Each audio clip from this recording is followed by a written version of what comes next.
자, 이제 3과목까지 했고요. 마지막 4과목 남았습니다. 4과목은 그렇게 양이 많진 않아요. 그래서 여러분들 지금 3과목까지 듣느라 고생하셨는데 4과목은 양이 그렇게 많지는 않습니다. 그러니까 마지막까지 집중해서 들어주세요. 저도 지금 이거 촬영을 1과목만 먼저 촬영해놓고 2과목부터 4과목까지 저 지금 스트레이트로 달려서 촬영하고 있거든요. 그래서 저도 정말 힘든데 그래도 어쨌든 유종의 미를 거둬야 되니까 열심히 설명을 드려볼게요. 자, 그럼 이제 마지막 기운 내서 4과목 해보겠습니다.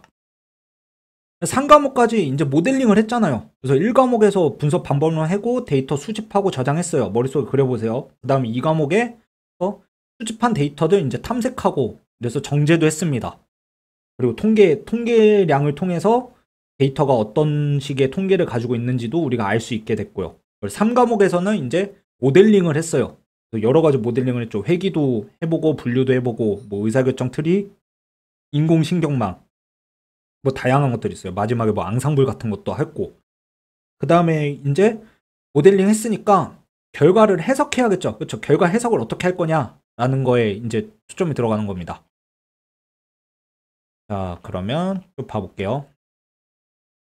자, 첫 번째는 분류 모델은 어떻게 평가를 할 거냐라는 거예요. 분류 모델은 뭐였어요? 범주형이었어요. 범주형. 범주형인 애들을 분류 모델로 평가를 하는 겁니다. 평가 지표에는요, 혼동행렬, 오분류표라고 부르는 애 있어요. 그래서 실제와 예측이 이런 식으로 되어 있으면은 각각의 실제 예측에 대한 결과를 적어 넣으면은 이 표를 보고 있으면 어느 정도 평가가 잘 됐구나 아니면 잘 안 됐구나라는 거를 알 수 있는 겁니다. 그래서 이 표를 봤을 때 이렇게 생각하시면 돼요. 예측과 실제가 같으면 true고요. 예측이 true면 positive다 라고 해서 요 각각의 용어들 잘 외워두시고, 그리고 실제랑 예측이랑 X와 가로 세로축 바뀔 수도 있어요. 이거 당연히 바뀔 수 있는 겁니다. 그냥 왼쪽 위는 true positive, 오른쪽 아래는 true negative 이렇게 외우시지 마시고요. 아시겠죠? 각각 매칭 잘 시켜서 외우세요.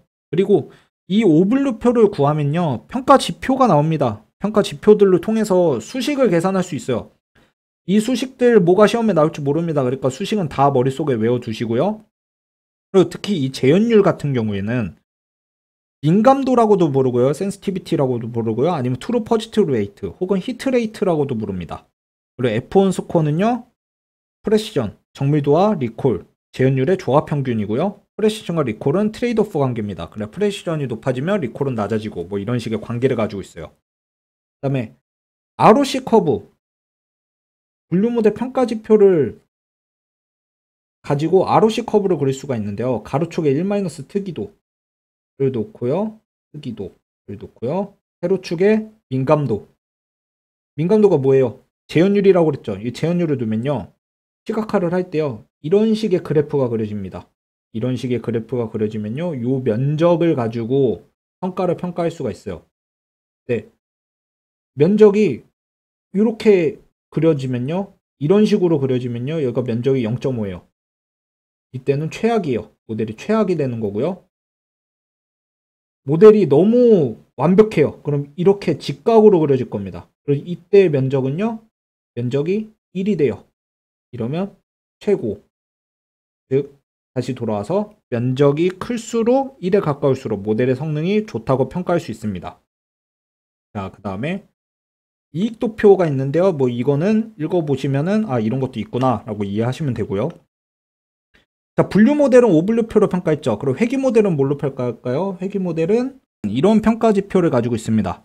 회귀 모델은 뭐였어요? 수치형 데이터에서 사용하는 게 회귀 모델이라고 아까 말씀드렸어요. 그래서 수치형에서 데이터에서 사용한 모델의 평가 지표는 손실함수나 결정계수 사용을 하고요. 결정계수는 0에서 1 사이의 값을 갖고 1일 때 성능이 좋다라고 선형 회귀 3과목에서 얘기할 때 언급을 드렸었습니다.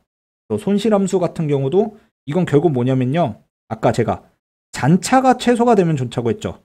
잔차에 대한 평균들입니다. 근데 제곱을 하고 절대값을 씌워요. 제곱을 왜 하고 절대값을 씌우냐 라고 하면요,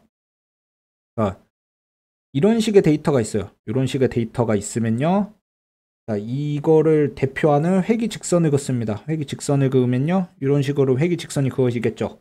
그러면은 이때 요 차이, 요 차이가 결국 잔차가 되는 거예요.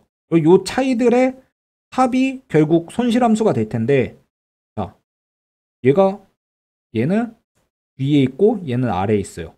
그렇죠? 그럼 둘을 빼면요, 여기는 플러스가 나올 거고 얘는 마이너스가 나올 거예요. 그래서 이것들을 다 더하면요, 플러스 마이너스가 상쇄가 되겠죠. 플러스 마이너스가 상쇄가 되면 안 되잖아요. 상쇄가 되면 안 되니까 뭐라 하냐면요, 제곱을 하거나요, 절대값을 취합니다. 절대값을 취해요. 절대값이죠. 네, 절대값을 취해요. 그래서 식이 이렇게 나오는 겁니다. 아시겠죠? 그래서 이런 평가지표들이 있다. 그리고 결정계수는 이렇게 있다. 라는 거고요. 자, 그리고 군집 분석. 분류랑 회귀 모델은요, 지도학습이에요. 근데 군집 분석은 비지도학습이죠. 지도학습들은 분류나 회귀는 정답이 정해져 있으니까 정답에 맞게 평가 지표가 있었어요. 손실함수 결정계수 혹은 오분류표. 근데 군집 분석은요, 비지도학습입니다. 그래서 얘는 자기가 속한 군집은 가까워야 되고요. 남의 군집하고는 멀어야 돼요. 그래서 자기가 속한 군집은 가깝고요. 응집도가 높아야 돼요. 응집도가 높고, 남이 속한 군집, 남과의 군집이죠. 그쵸? 남과의 군집은 분리도가 높아야 된다. 라고 이해하시면 됩니다. 그런 수식들이 있는 거고요. 실록계수가 있고요. 그리고 WCSS가 있어요. 자, 그리고 요것들은 한번 보시면 되는데, 제가 K민지 알고리즘을 할 때 군집의 개수 K는 우리가 골라야 돼요. 우리가 설정해야 되는 값입니다. 우리가 설정해야 되는 값이어서 이 K를 어떻게 설정하냐 할 때 엘보우 기법으로 한다고 제가 잠깐 언급 드렸어요. 엘보우 기법을 하는데, 엘보우 기법은요, WCS를요, 군집의 개수가 늘어날 때마다 표시를 해줍니다. 그럼 점점 줄어드는데, 경사가 완만의 지점이 있어요. 엘보가 뭐예요? 팔꿈치잖아요. 팔꿈치 지점이 있습니다. 이 팔꿈치 같은 지점, 요때가 최적의 K 개수가 되는 거여서 얘는 K가 4. 그러니까 군집을 4로 설정하면 되겠죠. 그렇죠? 그리고 여기 있어요. 군집 간에는 응집도가 높고 다른 군집 간에는 응집도가 낮아요. 이 말은 분리도가 높아야 좋은 모델이다 라고 하고, 그때의 수식은 이런 걸로 계산할 수 있다라는 겁니다. 이렇게 평가를 하면 돼요. 그리고 분석 모형 진단을 할 건데요. 진단을 할 때 요리 많이 익으면요, 과대적 합이고요. 요리 적게 익으면요, 그러니까 덜 익으면요, 과소적 합이에요. 이거를 그림으로 보면요, 빨간 공이랑 파란 공이랑 구분을 할 때 어때요? 이런 식의 선으로 구분을 하는 거는 너무 과하죠. 그쵸? 이게 과대적 합이고요. 얘는 그냥 직선으로 찍어 버렸어요. 이런 건 언더피팅, 과소적 합이에요. 그러니까 제대로 된 거는 한 요 정도로만 해놓으면은 잘 된 모델이다 라고 평가를 할 수가 있다는 겁니다. 요거를 그림으로 한번 제가 넣어놨고요. 요런 그림들은 제가 어디서 가져온 게 아니라 제 인공지능 특강이 있어요. 잠깐만 소개를 해드리면은, 제 인공지능 특강 지금 강의 열심히 올리고 있거든요. 거기에 지금 저는 요약 강의로 해서 빨리빨리 설명을 드리느라 제대로 못 드린 것도 있는데, 그 인공지능 특강에서는 정말 하나하나 제대로 설명을 드리니까 혹시나 시험 보시고 나서도 인공지능 쪽에 관심이 있으시면은 그 특강 한번 들어보시면 좋을 것 같아요. 아시겠죠? 막간을 통해서 잠깐 자꾸 홍보를 했고요. 자, 그리고 넘어가서 어쨌든 네. 그다음에 교차 검증이라고 있습니다. 교차 검증이라는 방법도 있는데, 자, 이것도 3과목에서 연결되는 게 있어요. 3과목에서 제가 뭐라고 했냐면요, 데이터를 훈련용, 검증용, 평가용으로 나눈다고 했습니다. 이거 기억나시죠? 그렇죠? 이거를 나눠서 검증을 하게 되는데, 검증을 할 때요, 홀드아웃 기법은요, 검증용은 사용하지 않고요, 훈련용하고 평가용만 두 개 셋으로 나눈 거 홀드아웃이라고 하고요. K폴드는요, K개로 나눠가지고 K-1개는 학습, 나머지 한 개로 평가를 해요. 이렇게 데이터가 있으면 데이터를 쭉쭉 쪼개가지고 K개로 나눈 다음에요, 얘로 학습하고, 아니죠. 다시. 이렇게 학습하고 나머지로 평가를 해요. 그 다음에는 다른 애로 평가를 하고 나머지로 학습하고 또 다른 애로 평가를 하고 다른 애로 평가를 하고 다른 애로 평가를 해서 이거를 평균을 하면은 이게 K-폴드 교차 검증이 되고요. 그리고 LOCCV라고 해서 리브 원 아웃 크로스 밸리데이션이라고 부르는데 이거는 한 개의 데이터로만 평가하는 걸 LOCCV라고 하고요. 그리고 부트스트래핑 이거는 복원 추출. 이 단어는 어디서 나왔었냐면요. 앙상블에서 앙상블 베깅에서 이 단어 한번 나왔었어요. 복원 추출을 통해서 하는 방법을 부트스트래핑이라 보인다. 그리고 유의성 검증 있는데 자, 뭐 Z 검증, T 검증, 카이 검증 이거는 제가 이 과목에서 다 얘기했습니다. 그래서 넘어가고요. 그리고 적합도 검증 이것도 있는데 데이터의 정규성을 이런 걸로 해서 검증을 한다. 그리고 특징이랑 이게 뭐구나 라는 것 정도까지는 알고 계시면 좋을 것 같습니다.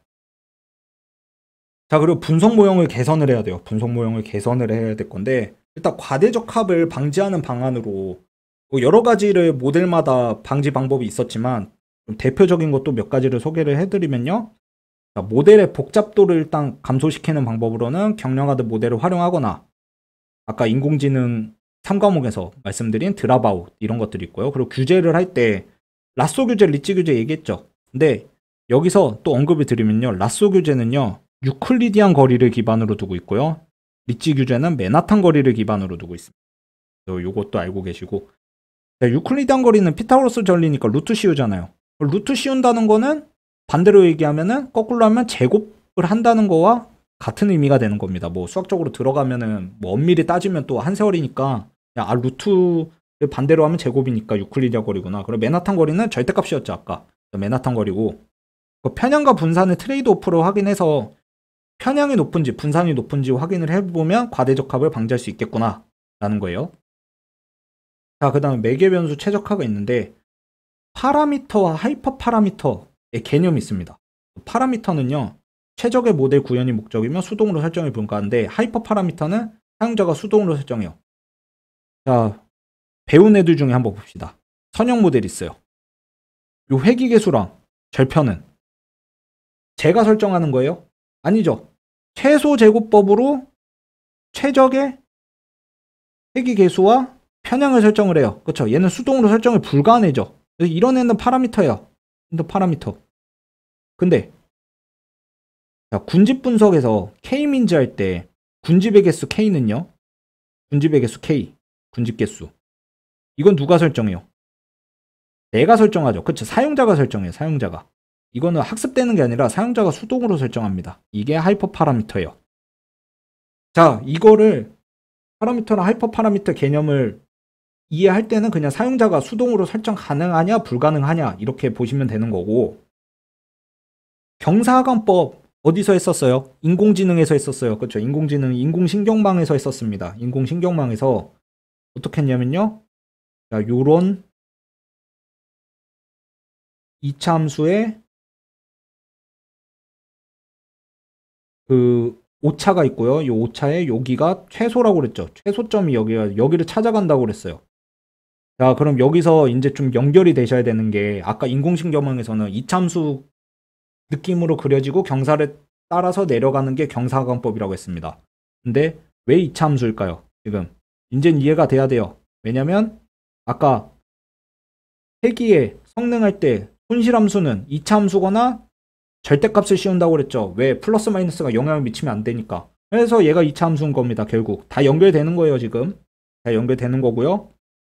그래서 경사관법을 통해서 손실함수의 최소값을 찾아가는 반복 알고리즘입니다. 경사관법을 통해서 내려가야 돼요. 이렇게 내려가야 되는데 내려갈 때는 이런 수식으로 내려갑니다. 그래서 수식은 뭐 이렇게 있다라고 그냥 이해를 하시고요. 근데 요 알파 값이 있어요. 요 알파 값. 요 알파 값은요. 우리가 정해요. 내가 정합니다. 사용자가 정해요. 이래서 얘는 하이퍼 파라미터예요. 이 알파는. 근데 이 알파를요. 뭐 처음에 작게 잡으면요. 이렇게 내려가는데 한 세월이 걸려요. 내려가는데 한 세월이 걸려가지고 알고리즘에 학습되는데 시간이 너무 오래 걸립니다. 근데 또 반대로 만약에 알파가 너무 커요. 알파를 너무 크게 설정하면요. 얘가 여기 했는데 갑자기 내려가진 않고 위로 올라갑니다. 막 위로 올라가서 발산해버려요. 이런 식으로 위로 올라가 버려요. 알파가 너무 크면. 그게 이곳으로 발산한다라는 거니까 그러면은 이 알파를 잘 설정을 하는 게 중요하겠네요. 그쵸? 이 알파를 잘 설정하는 게 중요하겠다는 거예요. 아시겠죠? 자, 그리고 배치 사이즈, 에포크 이터레이션이 있는데 제가 데이터가 1000개가 있어요. 데이터가 1000개가 있으면 경사하관법을 수행을 할 때 1000개를 하나하나 다 활용해서 경사하관법을 하는 게 아니라요. 요 배치 사이즈를 정해줍니다. 그래서 소그룹을 정해줘요. 그래서 저는 지금 100개로 정한 거예요. 100개로 정하면은 10개의 이터레이션이 생기는 거고요. 그쵸. 100개가 10개가 있어야 1000개가 되니까. 그리고 이거를 한번 다 하면은 이걸 1에포크라고 부릅니다. 이 배치 사이즈를 통해서 이 100개로 경사하관법을 한 번 수행하고요. 또 100개로 경사하관법을 한 번 수행하고 이런 식으로 경사하관법을 수행해요. 그러니까 여기서 내려갈 때 타고 내려갈 때 100개 가지고 한 번 내려가고 또 100개 가지고 한 번 내려가고 또 100개 가지고 평균 내서 한 번 내려가요. 이거를 10번 수행하면요 1에포크가 되는 거예요. 그렇죠? 용어는 그냥 외우는 거예요. 이런 거는 이해할 것도 말고 자시고도 아닙니다. 그냥 외울 거예요. 외우는 거. 그럼 이 100개들도 어때요? 누가 정해요? 내가 정하는 겁니다. 100개로 하면 잘 내려갔지, 200개로 할지, 300개로 할지 이런 것도 내가 정하니까 뭐예요? 하이퍼 파라미터예요. 아시겠죠? 자, 그러면은 우리는 하이퍼 파라미터가 어쨌든 잘 골라야 된다는 거를 알았잖아요. 그쵸? 알파가 너무 크면 발산하기도 하고 경사가법을 수행할 때 아니면 시간이 너무 오래 걸리기도 하고 그리고 배치 사이즈를 잘 골라야 경사가법이 또 어떻게든 잘 학습이 될 것 같아요. 그렇죠? 느낌적으로 그렇게 오잖아요, 지금. 그래서 하이퍼 파라미터를 잘 설정해야 되는데 하이퍼 파라미터를 어떻게 잘 할 거냐? 하이퍼 파라미터 튜닝 하는 방법이 4가지 방법이 있습니다. 매뉴얼 설치, 그리드 설치, 랜덤 설치, 베이저 옵티마이제이션이 있는데 이런 방법으로 하이퍼 파라미터를 내가 찾아야 돼요. 아시겠죠? 그런 4가지 방법이 있습니다. 외워두시면 되고요. 그리고 경사관법 옵티마이저라고 해서 경사관법을 수행을 할 때 아까는 그냥 여기서 이렇게 내려간다라고 얘기를 했지만 인공신경망은 신경망이 복잡하잖아요. 그러면은 2차 함수가 아니라 이런 함수 같은 것도 내려가야 될 수도 있습니다. 이런 식의 함수가 꼭 2차 함수만을 그리지는 않아요. 그때부터는 인공신경망은 복잡하기 때문에 여기서 내려가야 되는데 우리의 목표는 뭐 어디예요? 여기가 최소값이니까 내려가면 좋죠. 근데 얘가 경사를 타고 내려가다가 여길 만났어요. 근데 다시 올라가야 되잖아요. 그쵸? 근데 경사하관법은 못 올라가요. 못 올라가서 나 끝났음. 이제 학습 끝? 학습 끝이에요. 학습 끝. 시켜버려. 이게 맞아요? 이렇게 되면 안 되죠. 그쵸? 그래서 경사관법 옵티마이저 같은 거를 적용을 해서 학습 속도나 지역 극소값 수렴. 이게 지역 극소값이거든요. 이런 수렴을 문제를 해결합니다. 그래서 GD, 그라디언트 디센트. 아까 얘기한 경사관법이 요거고요. 모든 데이터를 활용해서 기울기를 계산해서 이동을 하다가 야, 이건 너무 시간이 오래 걸리니까 랜덤하게 몇 개만 찍어보자. 아까는 어떻게 했어요? 100개씩. 100개 가지고 한 번 내려가고 100개 가지고 한 번 내려가고 그렇게 1000개 다 보고 그러면 1에포크가 됐어요. 근데 그러지 말고 랜덤하게 몇 개만 보면서 하면 빠르게 이동하니까 그렇게 하자. 라는 거고요. 야, 그것도 뭔가 마음에 안 든다. 그래서 이동 방향 측면에서 관성으로 더 이동하자. 그럼 얘 같은 경우도 어때요? 요 지점에 도착했다가 관성으로 여길 넘어갈 수가 있는 겁니다. 관성을 통해서. 이게 모멘텀인데 여기에 뭐 스텝을 추가로 계산하면 NAG고 그리고 스텝 사이즈. 안 가본 곳은 보폭 줄여서 가다가 가본 데는 내가 아니까 넓게 가자. 이게 아다그라드예요. 그러 다음에 맥락을 보면 RMS 프로 그리고 종종 걸음으로 이동하는 거는 좀 방지 좀 하자. 그래서 아다 데이터라는 게 나오고 모멘텀이랑 RMS 프롭을 합친 방법이 아담이 되는 거고 야 RMS 프롭이랑 모멘텀 말고 NAG만 합치면 나담이 되는 거예요. 자, 여러분이 혹시 지금 뭐 책을 가지고 있거나 어느 강의 같은 거 유료 강의를 들으신 상태면요 이것들 공식 다 있을 거예요. 공식 다 복잡하게 있을 텐데 그러니까 본인이 시간이 안 되거나 아니면은 너무 외우기 빠듯한 상태시면요 이런 그 느낌이라도 외우시라고 제가 이렇게 정리를 해드린 거예요. 아시겠죠?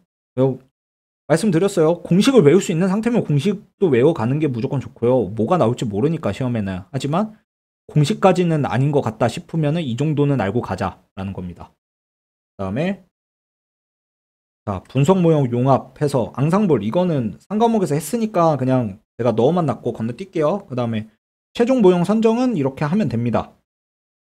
자, 그다음에 넘어가서요. 분석 결과 해석 있는데 분석 결과 해석할 때는 문제는요. 이거는 문제를 어떻게 푸는지 위주로 설명을 드릴게요. 왜냐면 R코드나 아니면 그래프 이런 것들이 주어지니까 그런 걸 보면서 어떻게 해석하면 좋을지에 대해서 좀 문제 위주로 설명을 드리겠습니다. 주성분 분석 뭐였어요? 기억나세요? 차원 축소였어요. 차원 축소. 차원 축소 기법 중 하나로 분산이 높은 애. 자, 이게 머릿속에 지금 다 들어가 있어야 돼요. 분산이 높은 애. 그리고 70에서 90%의 설명력을 가진다고 그랬어요. 설명력.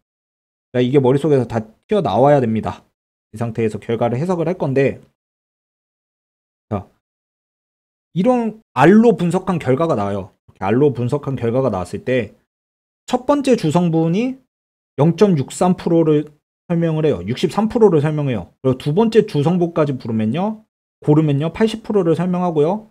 세 번째 주성분을 고르면 88%를 설명을 합니다. 이런 식으로 누적된 비율이 있어요. 이런 것들이 주어지면요. 첫 번째 주성분의 분산이 가장 큽니다. 이거는 무조건이에요. 이거는 왜냐면 CCA의 정의에 해당되기 때문에. 주성분 두 개를 선택하면은 전체 데이터의 80%를 설명할 수 있겠구나. 왜? 0.8078이구나. 그러니까 이런 정도는 해석하실 수 있어야 된다라는 거고요. 스크립 플롯이 있습니다. 그러니까 주성분 개수를 선택할 때 도움이 되는 그래프고요. 구해진 분산 있죠. 그 분산을 가로축에는 주성분의 수, 주성분 수, 세로축에는 분산을 적어 놓으면요. 갑자기 완만해지는 구간이 있어요. 그리고 완만해지는 구간부터는 주성분 개수를 늘려도 그렇게 크게 분산이 받쳐주질 않으니까 그러면은 완만해지기 전을 개수로 선택하자 해서 주성분 개수를 2개로 선택하는 겁니다. 되겠죠? 이런 식으로 선택을 하는 걸 보고 문제에서 이렇게 나오면요. 주성분 개수 2개야 라고 이야기하실 수 있으면 돼요. 고르실 수 있으면 되는 겁니다. 회귀 분석의 아노바 표라고 있어요. 분산 분석 표라고 있는데 회귀 분석 왜 한다고 그랬어요? 이런 식으로 결과가 나오려고 한다고 그랬죠. 그래서 이런 회귀 분석을 하고 나면요. 요거에 대한 표를 작성할 수가 있습니다. 분산 분석 표를 작성할 수 있는데 이런 표들이 있을 때 이 표 안에 채워 넣는 게 중요를 하고요. 그러니까 이렇게 나오겠죠. SSR이 뭐 100이야. SSE가 50이야. 회귀 개수 수가 여기 지금 4야. 그때 MSR은 얼마니? 라고 물어봤어요. 이렇게 물어볼 수 있죠. 그럼 4분의 100이야 라고 채울 수 있어야 되는 겁니다. 아시겠죠? 이렇게 채울 수 있어야 되고 얘가 시험에 많이 나오지는 않아요. 많이 나오지는 않는데 혹시나 나올 수도 있으니까 제가 넣어놓은 거예요. 이거는. 그래서 하고요. 그리고 이 분산 분석 표를 채워 넣으면요. 결정계수도 구할 수 있고요. 그리고 다중회계에서는요. 수정된 결정계수를 사용을 합니다. 다중회계에서는 수정된 결정계수를 사용을 하고 이것도 다 요 표에서 다 계산이 가능한 것들이에요. 그러니까 이 표만 채우면은 내가 구할 수 있는 건 다 구할 수 있고요. 그리고 전체 데이터 수는 자유도 플러스 1이다 라는 거예요. 이거는 제가 자유도를 한번 다시 설명을 드리면요. T 검정할 때도 자유도 얘기 잠깐 나왔었는데 자 A, B, C, D, E 5명이 있습니다. 여기에 카드가 5장이 있어요. 카드가 5장이 있으면요. 자, 이제 한 명씩 카드 고르라고 합니다. 그러면 A한테 너 카드 골라 라고 하면은 5개 중에 하나 고르면 되죠. 자유가 있어요. 그래서 하나 골랐어요. 그리고 B한테도 너 카드 골라 했더니 B도 카드 하나 골랐습니다. C한테도 고르라고 해서 골랐어요. D한테도 고르라고 했어요. 그러면은 D까지는 자유가 있었어요. 근데 E부터는 어때요? 자유가 있어요? 없죠. 남는 거 골라야 되죠. 그러니까 5명이지만 자유도는 4예요. 그렇죠? 그러니까 전체 데이터 수에서 자유도는 1을 더해주는 수밖에 없는 겁니다. 그래서 여기에 자유도가 뭐 49야 라고 나왔어요. 그럼 야 이거 회귀 분석할 때 데이터 몇 개 썼게? 라고 물어보면요. 50개 썼어요 라고 대답할 수 있으면 됩니다. 아시겠죠? T검정에서도 그래서 마이너스 1 해준 거예요. 결국은 네, 똑같은 겁니다. 자, 그다음에 자, 회귀 모형의 검정 결과라고 했는데 회귀 모형을 검정하는 결과는요 어떻게 하냐면요. 자, 잠시만요. 이거 네, 요렇게 회귀 분석을 하면은 이런 결과가 나올 거잖아요. 그쵸? 이런 결과가 나올 때 자, 처음에는 모든 회귀 개수가 0이냐 라고 물어봅니다. 이 모든 회귀 개수가 0이냐 라고 물어볼 때 얘는 F 검정을 사용해요. 일단은 첫 번째로 F 검정을 사용을 하고요. 그래서 이게 그러니까 모든 회귀 개수는 0이다 라는 게 귀무가설이라서 얘를 기각을 해야 됩니다. 얘를 기각을 해야 되고요. 그 다음에 회귀 개수들이 유의미한가 그 다음에 검정을 합니다. 또 얘네가 만약에 모든 회귀 개수가 0이다를 기각을 했어요. 그럼 모든 회귀 개수는 0이 아니니까 어쨌든 모델로서 의미가 있어 보여요. 그 상태에서 이제 하나씩 각각을 검정을 할 때 이때는 T검정을 사용합니다. 두 번째로 T검정을 사용할 때는 회귀 개수는 0이다를 귀무가설로 세우고 검정을 해요. 그리고 귀무가설을 기각을 해야겠죠. 그쵸? 우린 기각을 해야 돼요. 기각을 하는 게 목적이죠. 기각을 모두 하면요 얘 모델을 활용을 해요. 그리고 설명력이 갔는지는요 결정계수를 보면 됩니다. 자, 또 요 네 가지 방식으로 진행을 하고요. 만약에 이런 R의 결과가 주어졌어요. 그럼 얘를 해석할 수 있는 방법을 해야 되는데요. 첫 번째는 뭐 본다고 그랬어요? F검정 본다고 그랬죠. F검정 볼 거예요. F검정은 어디 있냐면요. 여기 있네요. 그쵸? F스태틱스라고 되어 있죠. 요 F검정이 있고요. 여기에 P밸류라고 있습니다. P밸류는 제가 설명을 드리진 않았는데 가설검정에서 이런 식으로 그려지면요.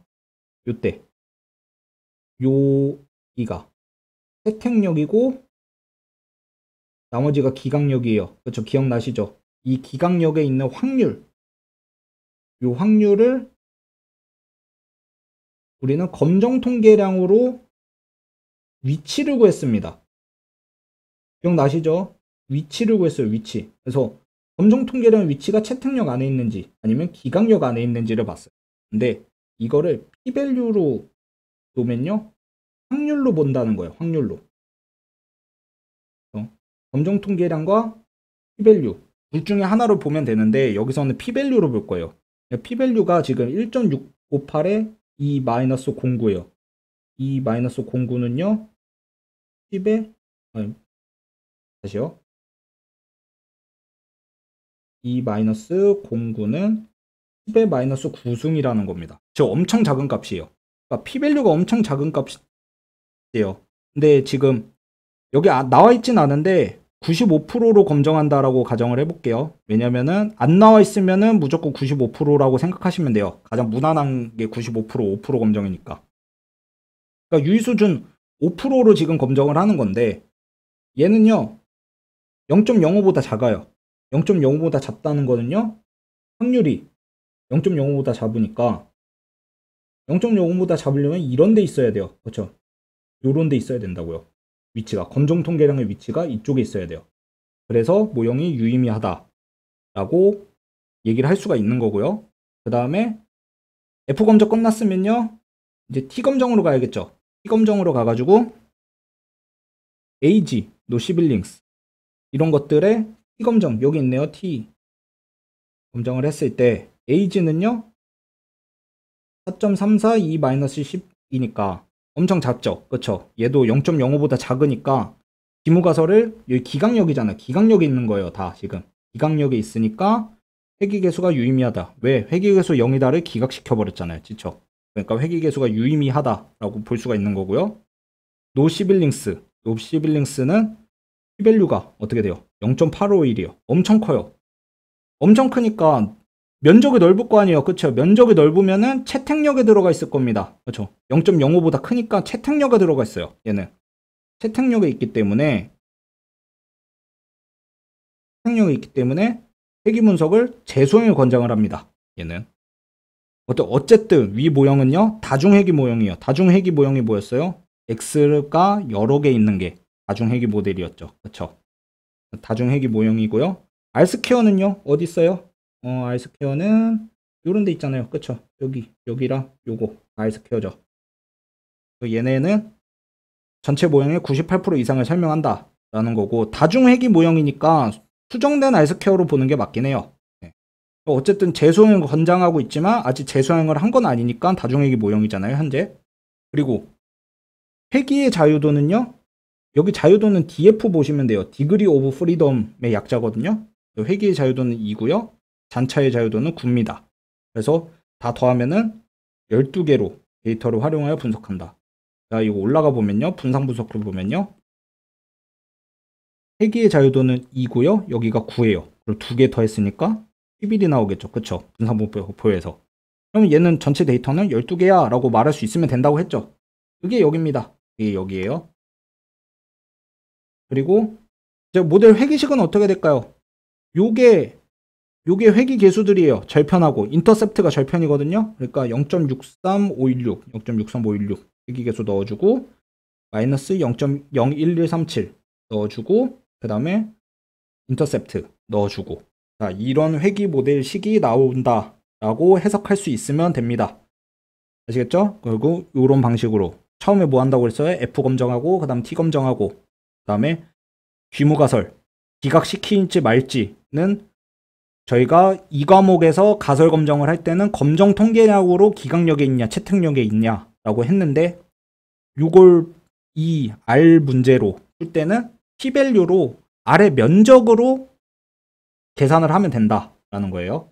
자, 그다음에 비즈니스 기여도 평가라고 있는데, 비즈니스 이제 기여도를 모델을 했으면은 이게 정말 우리 기업에 정말 도움이 되는 앤지 평가를 하려면은 뭐 하면 돼요? 이거 돈이에요, 돈. 기업은 돈이잖아요, 돈. 그러니까 돈이 잘 벌 수 있냐라고 생각하면 되는 겁니다. 그래서 이런 것들을 보면 되고, 자, 그리고 이제 시각화를 할 거예요. 그러니까 시각화를 해야 좀 더 결과를 잘 평가할 수 있겠죠. 그래서 시각화를 할 건데, 시공간 시각화가 있고요, 관계 시각화, 뭐 여러 가지 시각화가 있습니다. 시공간 시각화에서 시간 시각화는요, 뭐 막대 그래프, 점 그래프, 선 그래프, 계단식 그래프, 그리고 공간 시각화는 공간 지역에다가 이런 그래프들이 그려진다 라는 거고, 자, 이거 그래프를 제가 일일이 설명드리는 건 의미가 없어요. 보시고 그냥 이해를 하시면 돼요, 본인이. 문제에선 어떻게 나올까요? 다음 중 시간 시각화의 그래프가 아닌 것은, 해서 뭐 막대 그래프, 점 그래프, 선 그래프, 갑자기 히트맵, 여기 히트맵 있으니까 히트맵 뭐 이런 거 주어지면 그게 정답이에요. 이런 것들이 있고, 그리고 관계 시각화는 데이터 사이의 관계를 표현한다. 그래서 한 점도, 뭐 버블 차트, 히트맵, 혹은 뭐 히스토그램, 하이플로, 트리맵 이런 게 있습니다. 그리고 비교 시각화 또 보면요, 여러 변수들 간의 차이나 유사성을 해서 히트맵, 체르노프 페이스, 스타 차트, 평형 자폭의 차트 이런 것들이 비교를 하는 시각화인데, 히트맵은 관계 시각화도 있고 비교 시각화도 있죠. 그렇죠? 그러니까 이런 식으로 내가 어떤 관점을 가지고 바라볼 거냐에 따라 이 시각화는 꼭 관계 시각화에만 쓰여 라는 건 아니라는 거예요. 그러니까 관계 시각화로 옳지 않은 것은 했을 때 가장 적절하지 않은 것을 찾는 게 중요합니다. 그러려면 이 시각화들에 대해서 조금 어느 정도 이해는 하고 계셔야겠죠. 네.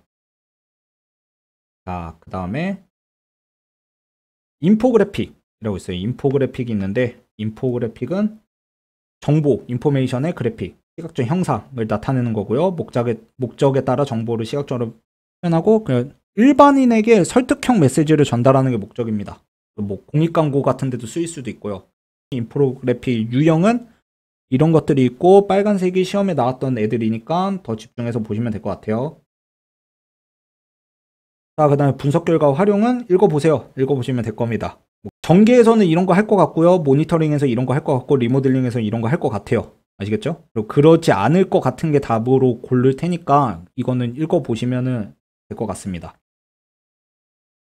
자, 그래서 여기까지 해서 마무리 짓고요. 네, 그래서 지금 뭐 시간이 좀 길게 됐는데 어쨌든 너무 고생하셨습니다. 강의 듣느라 고생하셨고, 그리고 지금 여러분들이 지금 어떤 상황에 처해 있는지 모르겠지만 뭐 시험이 얼마 안 남은 상태인지 아니면은 시험이 좀 오래 남은 상태에서 이 강의를 듣는 건지 뭐 그런 건지 모르겠지만 여러분들이 원하시는 바대로 해서 공부를 해서 꼭 이 강의를 통해서 성취를 하셨으면 좋겠습니다. 그리고 만약에 제 강의를 듣고 나서 시험에 좋은 결과가 있으셨고 도움이 많이 되셨다 하면은 그냥 후기나 이런 거나 좀 작성해 주시면은 저한테 정말 큰 힘이 되거든요. 댓글로라도 아 선생님 때문에 붙었습니다. 감사합니다. 뭐 이런 댓글 하나도 정말 저한테 큰 힘이 되니까 그렇게라도 좀 부탁드릴게요. 여튼 고생 많으셨습니다. 수고하셨습니다.